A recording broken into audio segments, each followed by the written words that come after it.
Hello friends. तो आज के वीडियो में हम एक और नए वर्ड को जानेंगे। तो आज का वर्ड है रूलिंग। RULING ruling. तो इसका प्रोनाउंसिएशन कैसे होगा? Ruling, ruling. तो रूलिंग का मतलब क्या होता है? रूलिंग का मतलब है निर्णय लेना या आदेश देना। मतलब कि जैसे जब कोई बड़ी अथॉरिटी जैसे जज, कोर्ट, गवर्नमेंट या कोई पावरफुल हेड किसी मामले में अपना लास्ट निर्णय या अंतिम निर्णय लेती है तो उसे रूलिंग कहा जाता है। ये कोई सामान्य राय या बात नहीं होती। ये रूल, लॉ या पावर के आधार पर दिया गया एक ऑफिशियल डिसीजन होता है। और आपको याद रखना है कि रूलिंग क्या होता है, हमेशा ऑफिशियल ही होता है। जैसे कानूनी मामले में जज जब फैसला सुनाते हैं तो उसे कोर्ट रूलिंग कहा जाता है। यानी मामला सुनने, दलीलें सुनने और सबूत देखने के बाद जो फैसला लिखा या बोला जाता है वही रूलिंग होता है।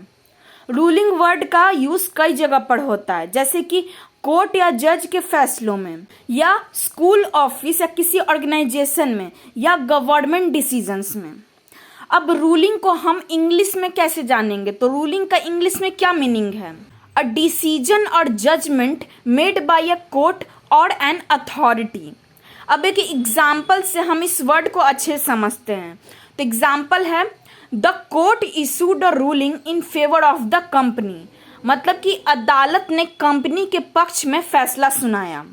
मान लीजिए कि किसी कंपनी पर आरोप लगाया गया था, केस चला, आर्गुमेंट्स हुए और आखिर में कोर्ट ने कहा कि कंपनी ने कुछ गलत नहीं किया या कंपनी को कंपनसेशन मिलना चाहिए। तो ये कहा जाएगा कि court issued a ruling in favour of the company. इस सेंटेंस में रूलिंग का मतलब कोई सामान्य राय नहीं है, यह अदालत द्वारा किसी केस के बारे में दिया गया एक ऑफिशियल डिसीजन है। और कोर्ट ने जो कानूनी फैसला या आदेश दिया उसी को हम क्या कहते हैं? रूलिंग। यह फैसला बताता है कि निर्णय जो है वो किसके पक्ष में गया। तो अब आप समझे, रूलिंग का मतलब है कोर्ट या किसी अथॉरिटी द्वारा दिया गया कोई आधिकारिक या अंतिम निर्णय या अंतिम फैसला।